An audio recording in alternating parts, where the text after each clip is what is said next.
Oi, eu sou o Felipe e antes da história, deixa eu te contar uma coisa. Eu tenho alguns livros publicados de forma independente. E se você curte histórias de terror, o link para elas vai estar aqui embaixo. No meio do caminho é a história sobre o amor entre um casal de usuários de drogas. Assim Disse o Universo é um conto sobre determinismo. Satanás em Ré menor é sobre o pior lado humano na hora do desespero. Fios de Horror são mais de 10 histórias perturbadoras e, claro, 3 Pesadelos, que foi meu último livro lançado. Confere lá, e se você já leu, não se esquece de deixar a sua opinião. Agora sim, desliga as luzes, coloca os fones de ouvido e vamos pra história.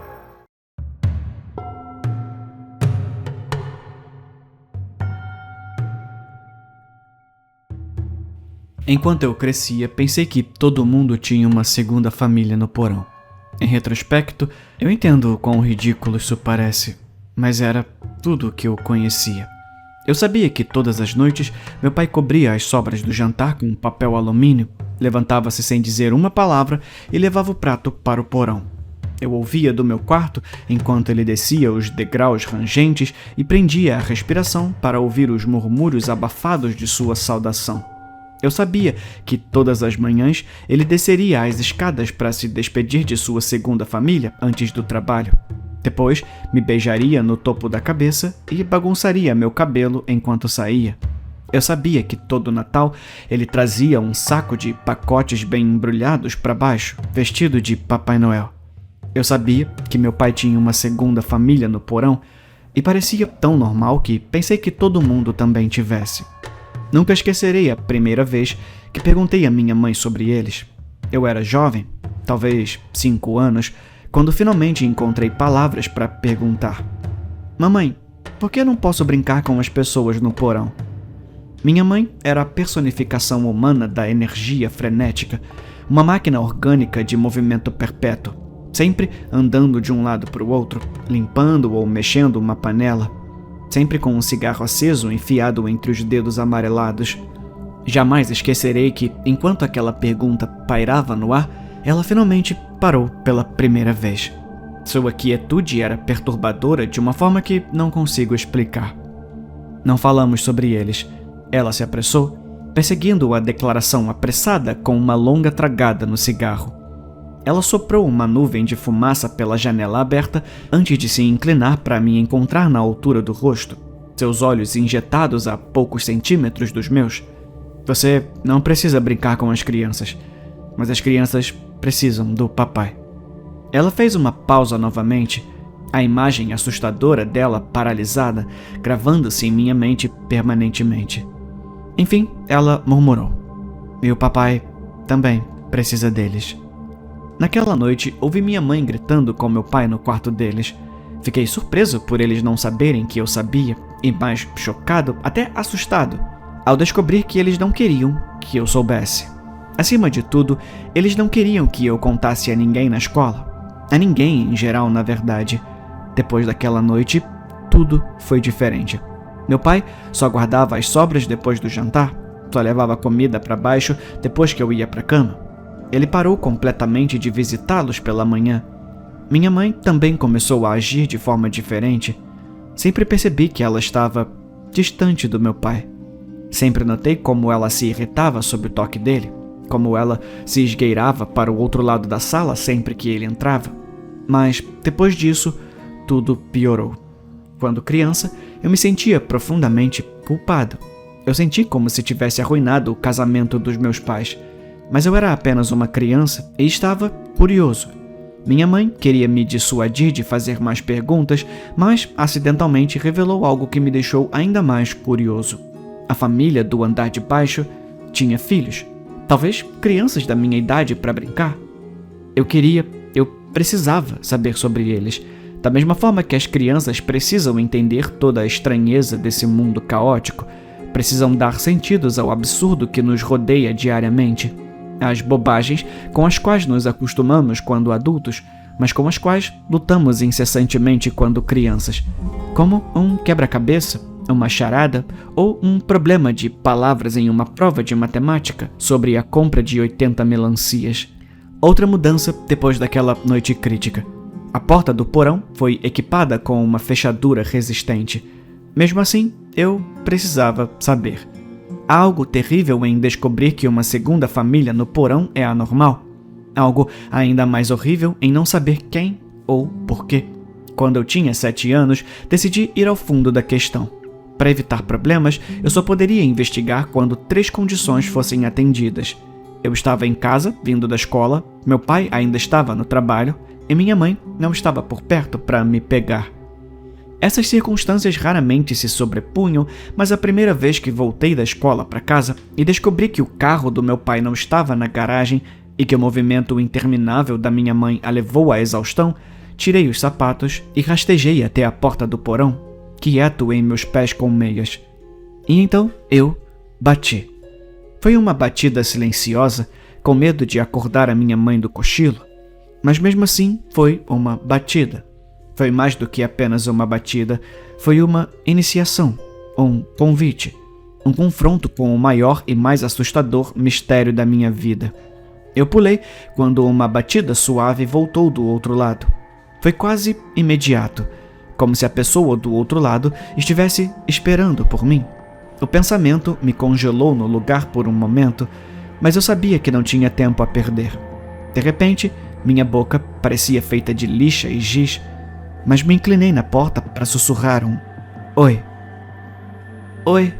Era uma garotinha, com voz doce, mas tímida, como se testasse as teclas de um piano pela primeira vez. "Oi, eu sou o Ricky. Qual o seu nome?" Se deu uma longa pausa. "Lila. O nome do meu irmão é Isaac, mas ele não fala muito bem. Ele ainda é pequeno.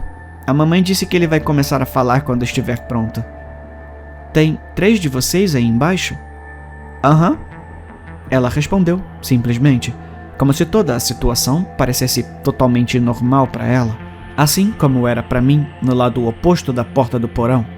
"Mas o papai vem me visitar às vezes, então acho que são 4. Meus olhos se arregalaram quando uma enxurrada de perguntas começou a surgir na minha mente. Mas ouvi minha mãe começar a se mexer em seu quarto. Corri pelo corredor e entrei na sala de jogos. Ocupei minhas mãos com meus brinquedos, mas minha mente estava em outro lugar.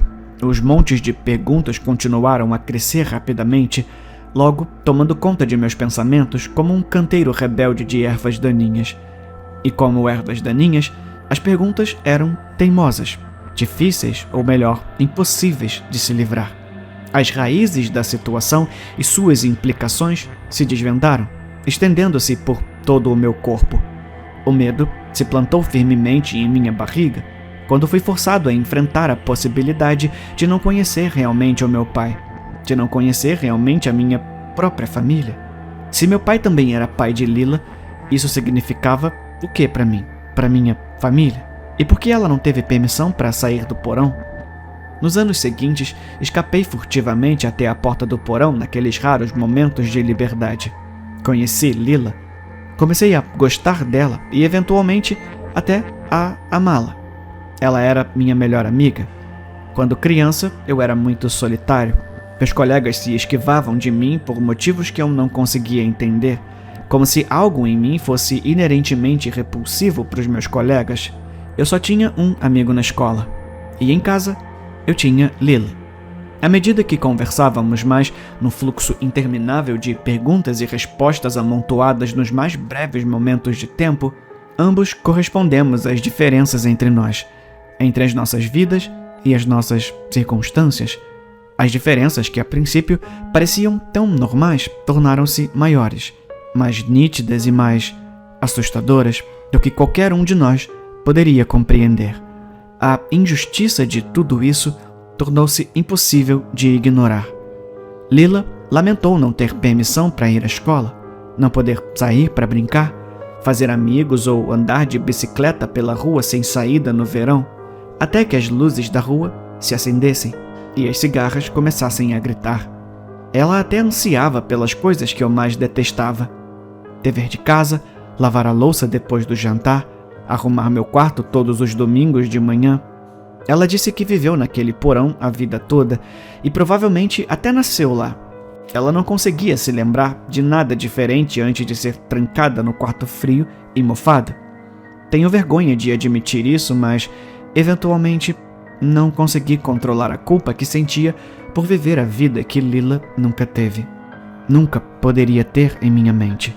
Eu era tão jovem, tão ingênuo, não sabia mais como administrar a situação, então fiz a única coisa que consegui pensar. Eu parei de tentar. Parei de visitar Lila. Chega de trocas secretas e sussurradas, chega de batidas rápidas na porta só para que ela soubesse que eu estava lá, que alguém estava lá para ajudá-la.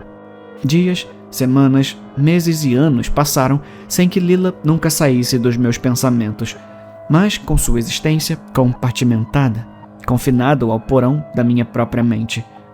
Em casa, era mais fácil manter os pensamentos sobre ela trancados. Quando meu pai trazia o jantar para ela, horas depois de minha hora de dormir, eu ficava acordado e aquecido na cama. Às vezes, eu a ouvia gritar. Às vezes, eu ouvia a bandeja cair no chão, o prato quebrando com o impacto. Às vezes, eu a ouvia chorar. Soluços horríveis e dolorosos, enquanto montava novos conjuntos de Lego na sala de jogos. Às vezes, ela chamava o meu nome. Eu nunca vou me perdoar por isso. Me odeio por isso e mereço. Mas eu sempre a ignorei. O pior de tudo, porém, foi quando ela começou a bater. Eu estava terminando o meu dever de ciências do dia quando ouvi a primeira batida. Uma batida silenciosa, mas uma batida mesmo assim. Uma iniciação, um convite, um confronto.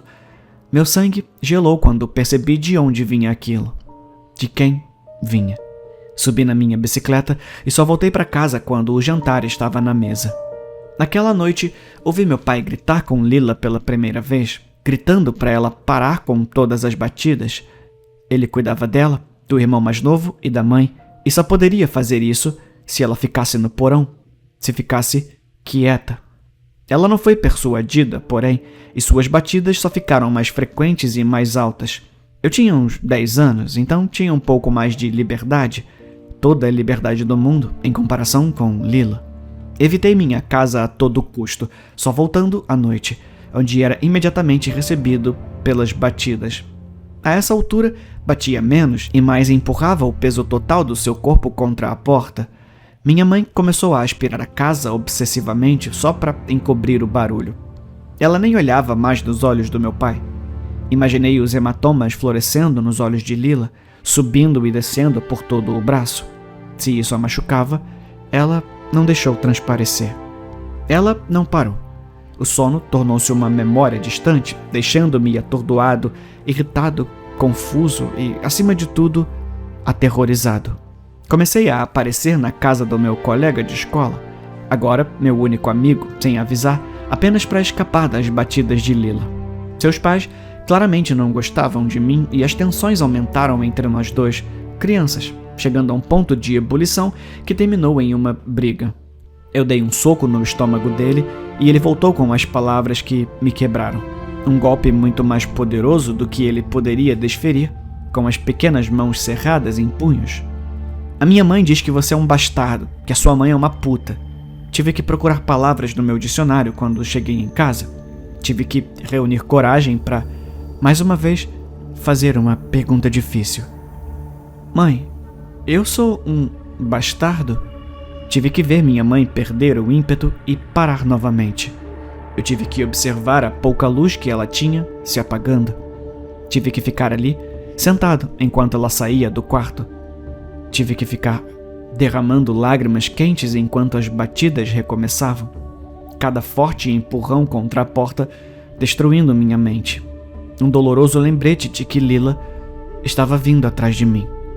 Mas minha mãe se foi e voltou com um recorte de jornal velho nas mãos, desgastado nas pontas. Ela o segurou contra o peito enquanto finalmente me contava a verdade sobre Lila, sobre a segunda família do meu pai no porão. Eu era jovem, mas precisava saber. Minha mãe também sabia disso. Entre soluços sufocados, ela me contou sobre a antiga família do meu pai, aquela que ele teve e formou antes de conhecê-la. O erro horrível que cometeram, aquele que lhe deu a melhor coisa que já teve na vida, mas tirou outras 3.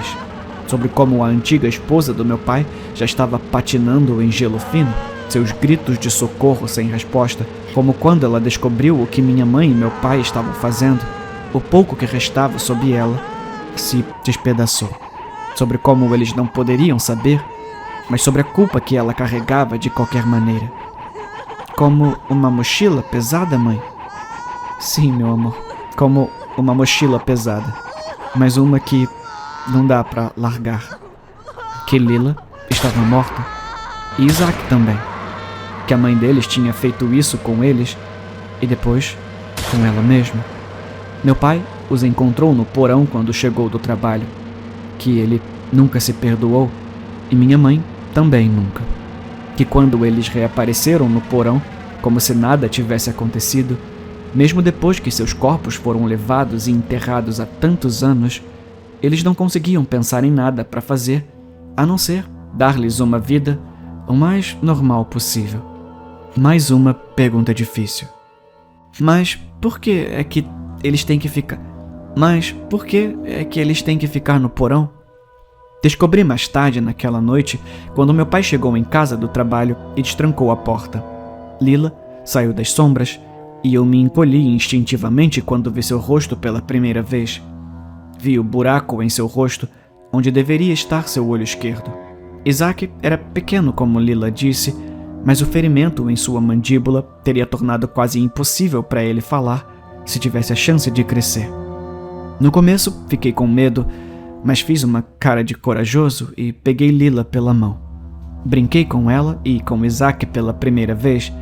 Compartilhei meus brinquedos com eles, ri com eles. Não conhecia a mãe deles naquele dia, mas conheceria anos depois. Depois que ela, Lila e Isaac souberam o que aconteceu com eles, ela lutou para lidar com a situação. Ela não sai com frequência, mas eu a trato com gentileza quando ela sai. A mulher que conheço agora não poderia imaginar fazer o que ela fez. A segunda família do meu pai no porão ainda ficou lá dentro, mas não ficou mais confinada às sombras do porão depois daquele dia. Eles se tornaram menos a segunda família do meu pai à medida que todos nós nos tornamos uma família maior que ria, brincava e amava juntos. Eu não moro mais naquela casa. Sou um adulto agora, com um enorme apreço por toda a liberdade e oportunidades disponíveis que antes considerava garantidas. Sei que minha família está longe de ser normal, até mesmo horrível e horripilante em muitos aspectos que ajudei a perpetuar quando criança. Mas é tudo o que conheci. Eu os amo. Amo todos eles. Ainda visito sempre que posso, em aniversários, no Natal e nas férias de verão. E sempre que faço uma visita, paro um momento para agradecer pelo fato de que, quando bato na porta da frente, Lila a abre. Don't joke.